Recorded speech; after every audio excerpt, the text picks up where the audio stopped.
이제 세 번째 이슈로 넘어가 보겠습니다. 세 번째는 대응 전략입니다. 우주도 보이고 백악관도 보이네요. 어떤 이슈일지 열어주시죠. 3차 상법 개정안 국회 법사위 통과, 은행과 증권, 내일은 본격 반등입니다. 백악관이 아니라 국회였네요. 자사주 의무 소각을 골자로 한 3차 상법 개정안이 드디어 국회 법제사법위원회 전체 회의를 통과했습니다. 신규로 취득한 자사주는 1년 내에 소각해야 한다고 하는데요. 오늘 보험은 강했지만 은행, 증권 좀 쉬었던 하루였는데 섹터별로 대응 전략은 어떻게 세우는 게 좋을까요? 일단은 본회의를 이제 하루 앞둔 상황이기 때문에 오늘은 그동안 좀 이런 기대감으로 올랐던 증권주와 은행주가 상대적으로 조금 차익 매물이 많이 나오면서 변동성이 생겼다라고 보시면 될 것 같고요. 오히려 보험주 같은 경우는 상대적으로 좀 덜 올랐다 보니까 순환매가 돌면서 일단은 오늘 급등이 나왔다라고 보는 게 맞는 것 같습니다.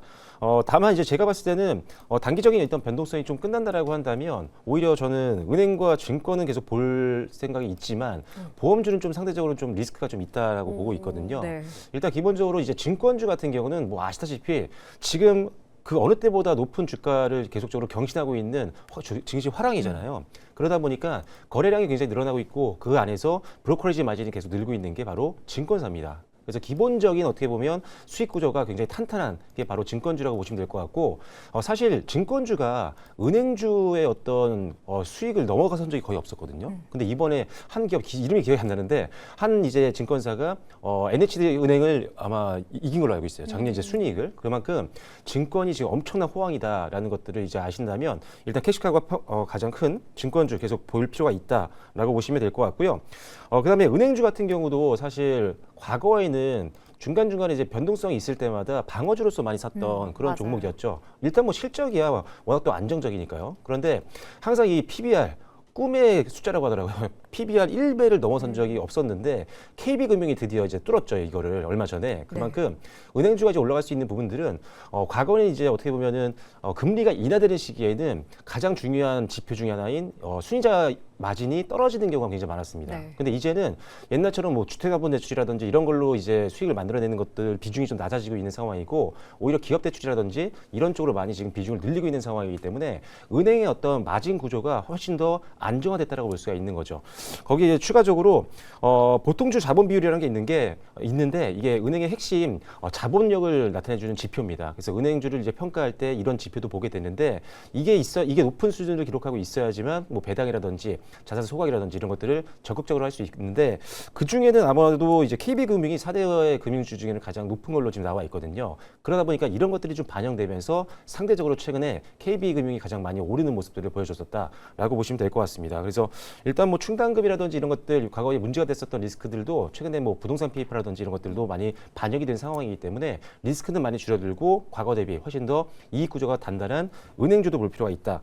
그런데 반대로 보험주 같은 경우는 지금 뭐 자동차 보험도 손해율이 굉장히 높아지고 있는 상황이고요. 거기에 뭐 추가적으로 실손보험 같은 경우도 손해율이 굉장히 많이 오르고 있더라고요. 그래서 실질적으로 실적이 오르지 못하는데 최근에 이런 정책적인 어떤 수혜에 대한 기대감 그리고 순환매 자금이 들어오면서 급등이 나왔기 때문에 즉 실적 기반이 아니라 어떤 이런 순환매 자금과 정책적인 기대감으로 오르는 거기 때문에 상대적으로 변동성이 나올 가능성이 높다라는 판단입니다. 그래서 조금 더 실적적인 안정성이 높은 증권주와 은행주를 조금 변동성이 나왔을 때 천천히 분할 매수 관점으로 눌림목을 공략하시는 게 더 유리할 수 있다라는 점 말씀드리도록 하겠습니다. 오늘 쉰 쪽을 보는 게 더 좋겠네요. 이렇게 은행, 증권주에 대해 좀 이야기 나눠봤고요. 다음은 또 우주항공에 대한 대응 전략을 세워봐야 할 것 같아요.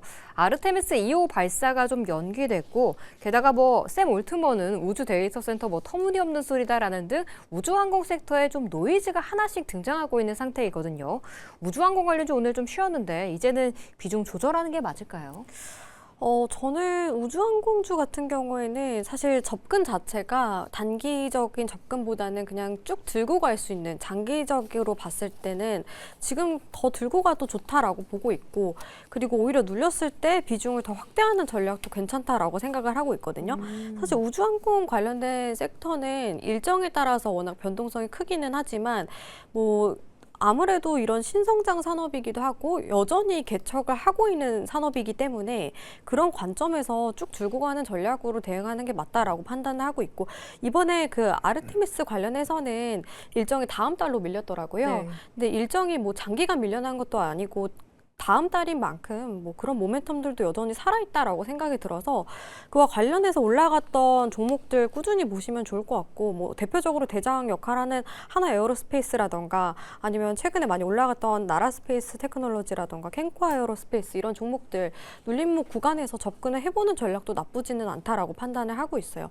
그리고 제가 알기로 올해 안에 우리나라도 우주항공과 관련해서 일정이 한 4개 정도 있는 걸로 알려져 있는데 그런 만큼 뭐 모멘텀적인 측면에서는 여전히 남아 있으니까 뭐 또 지연이 될지라도 크게 걱정하지 말고서 접근을 해보자라고 말씀을 드리고 싶고요. 그리고 올해 같은 경우에 스페이스X IPO도 일정도 있잖아요. 그런 모멘텀 측면에서도 그냥 뭐 너무 변동성에 불안해하시기보다는 쭉 들고 가시고 오히려 눌렸을 때 비중 확대하는 전략으로 접근을 하시는 게 더 좋겠다라고 말씀드리도록 하겠습니다. 네, 오히려 오늘처럼 눌렸을 때가 좀 기회일 수도 있다라는 의견까지 좀 들어봤습니다.